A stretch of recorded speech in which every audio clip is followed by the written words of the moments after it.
नमस्कार, स्वागत है आपका बिहार समाचार में। चलिए जानते हैं बिहार की अब तक की सबसे बड़ी और महत्वपूर्ण खबरों के बारे में। सभी खबरें आपके लिए काम की ही होने वाली हैं। तो इससे पहले आप चैनल में नए हैं तो चैनल को सब्सक्राइब जरूर कर दें, ताकि आपको बिहार की हर ताज़ा तरीन खबरें सबसे पहले मिल सके।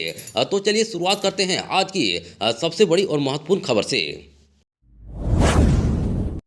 17वीं बीपीएससी संयुक्त पीटी परीक्षा को रद्द कर फिर से परीक्षा आयोजित कराने की मांग को लेकर एक बार फिर से बड़ी संख्या में छात्र पटना की सड़कों पर उतरे हैं। वहीं छात्रों के समर्थन में एक बार फिर से मशहूर शिक्षक खान सर भी सड़क पर हैं। वहीं बड़ी संख्या में छात्र अपनी मांग के समर्थन में नारेबाजी कर रहे हैं। दरअसल 17वीं बीपीएससी परीक्षा को रद्द कराने की मांग को लेकर बिहार में छात्रों का आंदोलन लगातार जारी है। वहीं इस परीक्षा का रिजल्ट भी जारी किया जा चुका है। इसके बावजूद छात्र संगठन लगातार विरोध प्रदर्शन कर रहे हैं। वहीं पटना में आज एक बार फिर से सैकड़ों की संख्या में छात्र राजधानी की सड़कों पर उतरे हैं। वहीं बड़ी बात यह है कि मशहूर शिक्षक खान सर भी छात्रों के समर्थन में एक बार फिर से सड़क पर उतर गए हैं और छात्रों के साथ गर्दीबाग धरना स्थल की तरफ बढ़ रहे हैं। दरअसल पिछले दिनों खान सर ने दावा किया था कि 17वीं बीपीएससी पीटी परीक्षा में बड़े पैमाने पर धांधली की गई है। उन्होंने दावा किया था कि उनके हाथ ऐसा सबूत लगा है कि पटना हाईकोर्ट को री एग्जाम का फैसला लेना ही पड़ेगा। वहीं खान सर ने दावा किया था कि 13 दिसंबर को वही परीक्षा के लिए 3 सेट बनाए गए थे। वहीं एक सेट का इस्तेमाल करने के बाद बाकी सेट को ट्रेजी में जमा करना था, लेकिन नवादा और गया ट्रेजी में प्रश्न पत्र जमा नहीं किए गए थे। उन्होंने दावा किया था कि बापू परीक्षा केंद्र की जो परीक्षा 4 जनवरी को दोबारा ली गई, उसके लिए नए सेट तैयार नहीं किए गए थे, बल्कि नवादा और गया ट्रेजी में जो प्रश्न पत्र जमा नहीं कराए गए थे, उसी पुराने पेपर को छात्रों को दे दिया गया था। उन्होंने कहा था कि उनके पास ऐसा सबूत है जिससे हाईकोर्ट में छात्रों की जीत तय है और कोर्ट को री एग्जाम का आदेश देना ही पड़ेगा।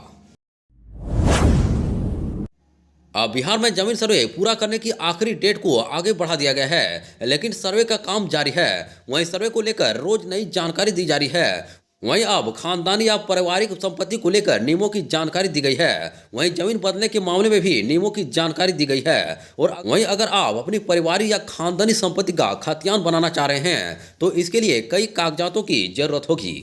वहीं जमीन सर्वे का काम देख रहे बंदोबस्त पदाधिकारी ने बताया कि खानदानी या पारिवारिक संपत्ति का अलग अलग खतियान बनाने के लिए बंटवारे का रजिस्ट्रेशन दस्तावेज जरूरी है। वहीं अगर बंटवारा मौखिक हुआ है या फिर ऐसे कागज पर हुआ है जो रजिस्टर नहीं है तो उसका कोई वैल्यू नहीं होगा। वहीं ऐसी स्थिति में संयुक्त खतियान बनेगा जिससे साझा परिवार के सभी सदस्यों का नाम दर्ज होगा। वहीं बिहार भूमि सर्वे के दौरान जमीन बदलने का मौखिक समझौता मान्य नहीं होगा। इसके लिए भी समझौते का रजिस्टर दस्तावेज जरूरी है। वहीं अगर आपने स्टाम्प पेपर भी समझौता किया है लेकिन वह रजिस्टर नहीं है तो वह अमान्य होगा। बता दें कि जमीन बदलने का रजिस्टर दस्तावेज है तभी संबंधित नाम से खतियान बनेगा। वहीं समझौता रजिस्टर नहीं होने की स्थिति में मूल मालिक के नाम से ही खतियान बनाया जाएगा। गूगल मैप्स यूजर्स के लिए यह काफ़ी काम की खबर है। वही खबर यह है कि गूगल मैप को फ़ोन पर चलाने के लिए वैसे तो यूजर को इंटरनेट की ज़रूरत पड़ती है, लेकिन आप गूगल का एक खास फीचर यूज कर बिना इंटरनेट के रास्ता देख सकते हैं। इसके बाद अब आप ही सोच रहे होंगे कि आखिर यह कौन सा फीचर है। दरअसल गूगल मैप एक ऐसा फीचर है जिसके इस्तेमाल से आपको अपनी पसंदीदा जगह तक पहुंचाने के लिए हर बार मैप्स में लोकेशन डालने की जरूरत नहीं पड़ती है। अब इस आर्टिकल में हम आपको एक आसान तरीका बताने जा रहे हैं जिससे आप गूगल मैप्स में अपनी पसंद की लोकेशन सेवा कर पाएंगे। साथ ही बिना इंटरनेट के खराब इंटरनेट कनेक्टिविटी होने पर भी अपनी लोकेशन तक पहुंच जाएंगे। दरअसल इसके लिए सबसे पहले अपने एंड्रॉयड फ़ोन या टैबलेट पर गूगल मैप ऐप को ओपन कर लें। इस समय तक आपको देखना होगा कि आपका डिवाइस इंटरनेट से कनेक्ट हो और गूगल मैप में साइन इन हो, और जहां आपको जाना है तो लोकेशन सर्च करें और फिर मोर पर टैप करें। वहीं इसके बाद ऑफलाइन मैप डाउनलोड कर लें। वहीं अब बिना इंटरनेट के भी उस लोकेशन पर पहुँच जाएंगे जहाँ की लोकेशन आपने डाली है।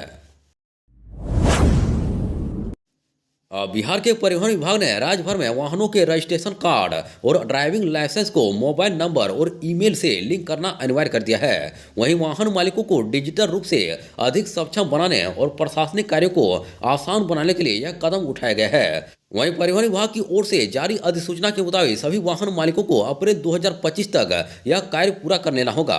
वहीं समय सीमा के अंदर जानकारी अपडेट नहीं करने वालों को डिफॉल्टर सूची में डाल दिया जाएगा, जिससे उनके लाइसेंस और रजिस्ट्रेशन कार्ड के नवीकरण और अन्य कार्यों में बाधा आ सकती है।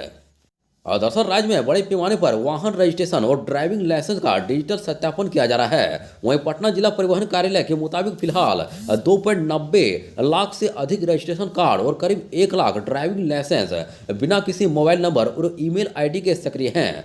वहीं वाहन मालिकों के लिए यह बड़ी चुनौती बन सकता है, क्योंकि अनलिंक दस्तावेजों पर भविष्य में कोई भी परिवहन सेवा मिलने में दिक्कत आ सकती है।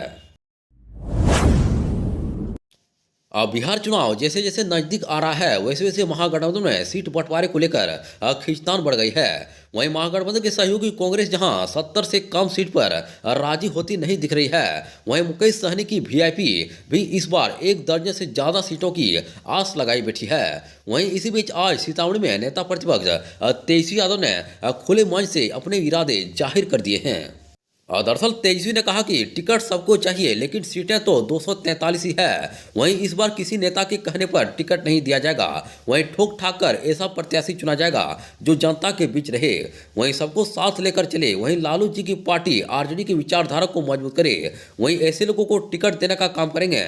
अगर कोई नेता कहता है कि इसको टिकट देना उसको देना, तो बातें तेजस्वी पर सरकार बनाने की जिम्मेवारी है। वहीं ऐसे में किसी नेता के कहने पर टिकट नहीं देंगे। वहीं जनता से अपील करते हुए कहा कि पुराने मॉडल वाली सरकार को हटाना है। दरअसल महागठबंधन में कांग्रेस इस बार बैकफुट पर पीछे रहने के मूड में नहीं है और 70 से कम सीटों पर चुनाव नहीं लड़ेगी। वहीं आरजेडी सूत्रों की माने तो पिछले चुनाव में कांग्रेस का परफॉर्मेंस बेहद साधारण था। वहीं 70 सीटों में महज 19 सीटें जीती थी। ऐसे में पुराने प्रदर्शन के आधार पर आरजेडी इस बार कांग्रेस को 35 से 40 सीटों से ज्यादा देने के मूड में नहीं है। वहीं वाम दलों को 2020 के विधानसभा चुनाव के मुकाबले ज्यादा सीट मिल सकती है। वहीं बिहार को लेकर कांग्रेस इस बार पूरी तरह से एक्टिव है। वहीं पहले राहुल गांधी और अब कांग्रेस अध्यक्ष मल्लिकार्जुन खड़गे बक्सर दौरे पर आ सकते हैं। वहीं बिहार कांग्रेस के नेता भी साफ कर चुके हैं कि गठबंधन में कोई छोटा बड़ा भाई नहीं होता है। वहीं मुकेश सहनी ने भी 40 से ज्यादा सीटें जीतने का दावा कर चुके हैं। बिहार में होली से पहले ट्रकों की हड़ताल का ऐलान किया गया है। वहीं बिहार ट्रक ओनर एसोसिएशन ने 2 और 3 मार्च को आंशिक हड़ताल पर जाने का ऐलान कर दिया है। वहीं हड़ताल के दौरान बालू, गिट्टी और मिट्टी की ढुलाई बंद रहेगी। हालांकि अन्य जरूरी सामानों की ढुलाई जारी रहेगी। दरअसल बिहार ट्रक ओनर्स एसोसिएशन के अध्यक्ष भानु शेखर प्रसाद सिंह ने बताया कि 2 और 3 मार्च को ट्रकों की 2 दिवसीय आंशिक हड़ताल रहेगी। इसके बाद भी अगर सरकार मांगों पर विचार नहीं करती है तो सभी ट्रक मालिक अनिश्चितकालीन हड़ताल पर चले जाएंगे। वहीं एसोसिएशन ने सत्र के माध्यम से इसकी जानकारी मुख्यमंत्री सचिवालय को दी है।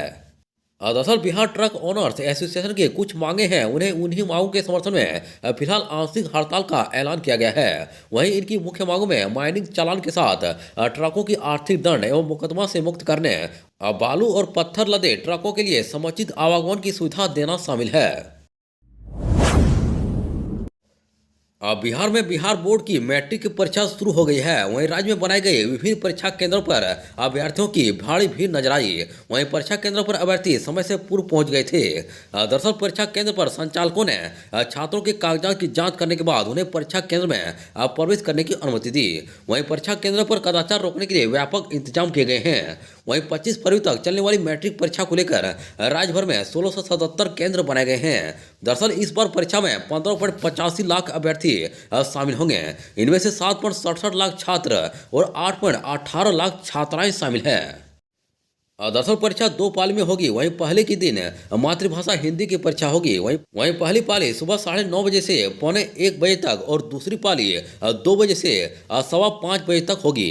वहीं परीक्षा प्रारंभ होने के आधे घंटे पहले परीक्षा केंद्र का मुख्य द्वार बंद होगा।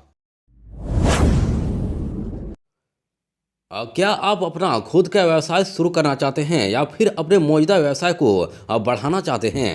यदि हाँ, तो भारत सरकार की प्रधानमंत्री मुद्रा योजना आपके लिए एक सुनहरा मौका है। दरअसल प्रधानमंत्री मुद्रा योजना भारत की एक प्रमुख योजना है जिसका उद्देश्य सूक्ष्म और लघु उद्यमों को आर्थिक सहायता प्रदान करना है। वहीं इस योजना के तहत सरकार गैर कृषि क्षेत्र में काम करने वाले छोटे उद्यमियों को आसानी से ऋण उपलब्ध कराती है। चाहे आप एक नया व्यवसाय शुरू कर रहे हों या फिर अपने मौजूदा व्यवसाय को विस्तार देना चाहते हों, यह योजना आपके लिए मददगार साबित हो सकती है।